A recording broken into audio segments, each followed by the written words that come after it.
Buenas tardes y bienvenidos un día más a Héroes en el Olvido. Hoy de nuevo con nuestra imaginación viajaremos a través del tiempo para ir a épocas de conquistadores, a épocas de salvajes batallas, a tiempos de héroes. Héroes por desgracia que fueron olvidados, y hoy en este nuestro viaje recuperaremos la figura de uno de ellos, de uno de los grandes, de don Pedro Gutiérrez de Valdivia. Excelente hombre, excelente conquistador y excelente militar, descubridor de Chile. Hoy hablamos de don Pedro Gutiérrez de Valdivia.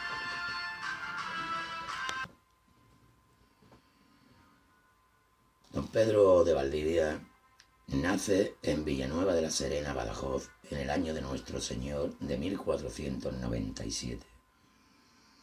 Un militar de vocación, y digo de vocación, ya que antes de cumplir los 25 años había participado en hechos de armas. Hechos de armas tan brutales y sangrientos como el sitio de Milán, la batalla de Valenciennes, la batalla de Pavía y el saqueo de Roma. Siempre, por supuesto, al servicio de su majestad el rey de España. Y fue así en las que fueron conocidas como las guerras de las comunidades, y donde don Pedro de Valdivia adquiere su destreza y su conocimiento táctico militar que tanto le servirían para su futura conquista.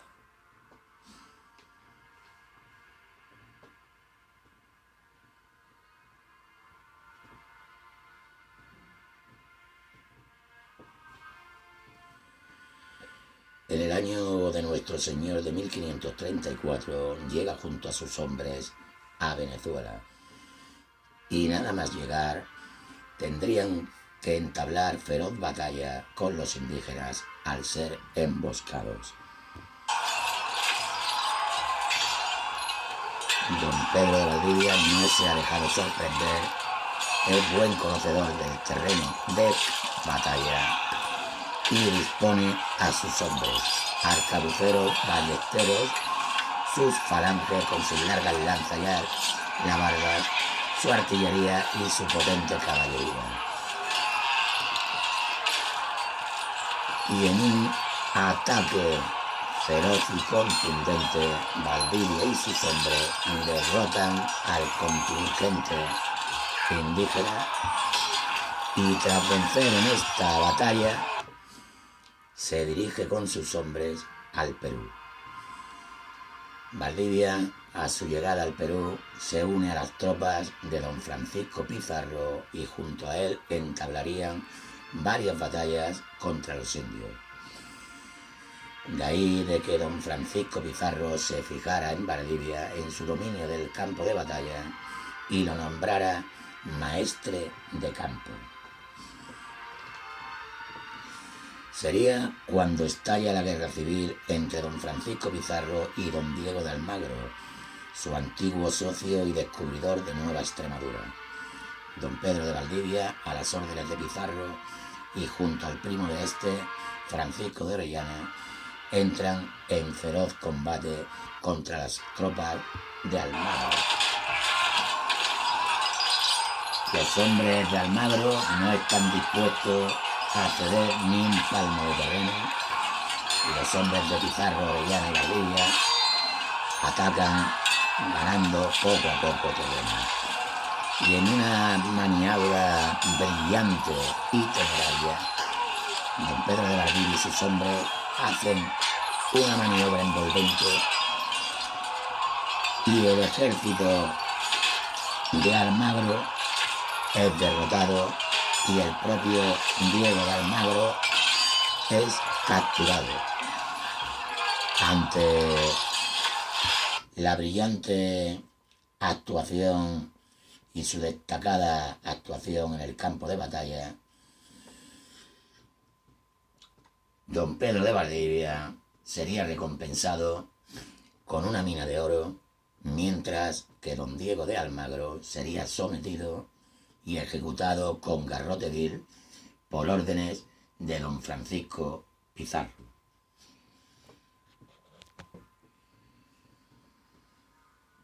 Valdivia continuó la obra de Almagro con el consentimiento de Pizarro y en el año de nuestro Señor de 1540 partiría de Cuzco con un pequeño ejército para emprender la conquista de Chile.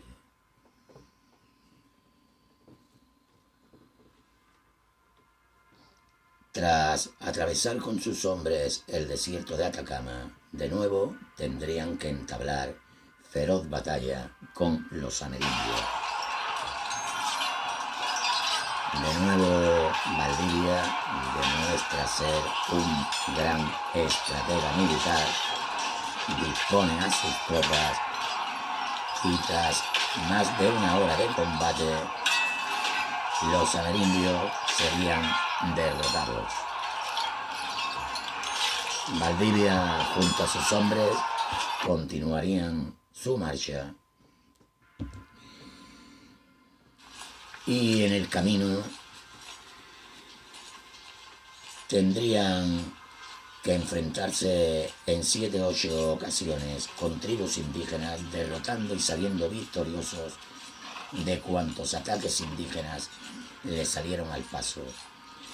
Allí Valdivia funda la primera ciudad, Santiago del Nuevo Extremo, y se proclama gobernador y capitán general por la gracia y en el nombre de su majestad el rey de España. No obstante, la que sería la futura capital de Chile pronto sufriría los continuos ataques de los nativos y sería destruida, por lo que tendrían que ser trasladada y reedificada en varias ocasiones. En el año de nuestro Señor de 1541 hay una sublevación. El hermano pequeño de Francisco Pizarro, Gonzalo Pizarro, se sublevó tras la llegada al Perú del primer virrey Blasco Núñez Vela, y Valdivia consideró que era su deber combatir al díscolo y descontento hermano pequeño de don Francisco Pizarro, entablando feroz batalla. Valdivia, junto a los demás oficiales, entabla una batalla sin cuartel, y es precisamente Valdivia el que colabora decididamente en la victoria de la batalla de la Quijaguana, por lo que recibe el título de gobernador de Chile. Valdivia era un hombre que sabía aprovechar las oportunidades y ocasiones que le daba la vida. Tras regresar a Santiago, Valdivia emprende viaje hacia más allá del río Biobío, donde un numeroso pueblo indígena los esperaba impacientemente en pie de guerra para entablar feroz batalla. Los españoles le llamaban araucanos y estos estaban dispuestos a vender muy cara su derrota. Mientras los españoles fundaban las ciudades de la Imperial, Villarrica y los confines, los araucanos hostigaban a las tropas españolas, obligándolos a construir robustos fuertes como los de Arauco, Purén o Tucapel, y sería este último, el fuerte de Tucapel, el que los indios araucanos elegirían para su primer ataque a gran escala. Los araucanos han asaltado el fuerte de Tucapel, cogiendo por sorpresa a la dotación española. Los soldados no pueden hacer nada y todo el contingente queda destrozado y el fuerte destruido. Cuando la noticia llega a Valdivia, este prepara una expedición de castigo Pero cuando llega al fuerte estaba destruido y sin guarnición de ninguna clase, algo que a él no le cuadraba. Y como experto militar, Valdivia se teme una emboscada y cierto hernia, ya que caen sobre ellos los araucanos. Valdivia y sus hombres se ven sorprendidos y superados en número.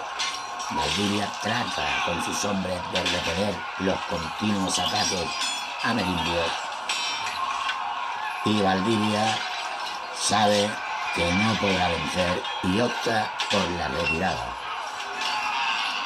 Valdivia deja allí todo el equipaje, ya que era conocedor de que los indios araucanos se lanzaban sobre el equipaje de los españoles para saquearlo, olvidándose incluso de la batalla.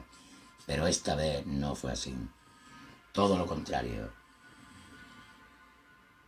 Los indios araucanos persiguieron a los españoles, a estos soldados que se habían desperdigado por todas partes del bosque y los cuales fueron cazados uno a uno, o bien alcanzados por las flechas araucanas, o bien capturados por los indios araucanos. Entre ellos fue capturado Valdivia y su caballo de pura sangre española.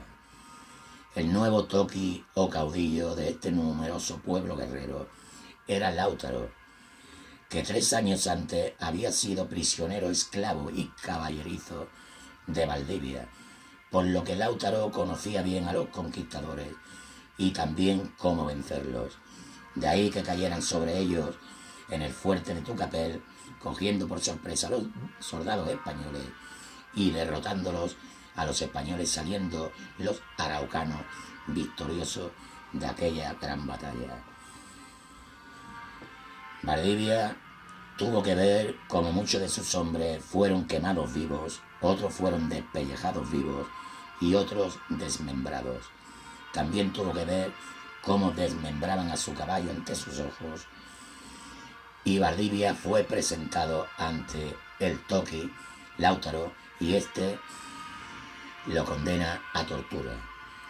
Valdivia empieza a sufrir las torturas insoportables de los indios araucanos, un tormento insoportable, y tras días de tortura, en el año de nuestro Señor de 1553, los indios araucanos dieron muerte a don Pedro Gutiérrez de Valdivia. Lautaro, el toqui, cortó la cabeza de Valdivia, la clavó en lo alto de una lanza para exponerla ante su pueblo. De esta horrible forma, de esta trágica forma, le llegó la muerte a don Pedro Gutiérrez de Valdivia, conquistador de Chile. Dedicado a todos aquellos hombres que con su valentía y heroísmo escribieron las páginas de la historia de este nuestro gran país. Héroes en el olvido, suscribiros al canal.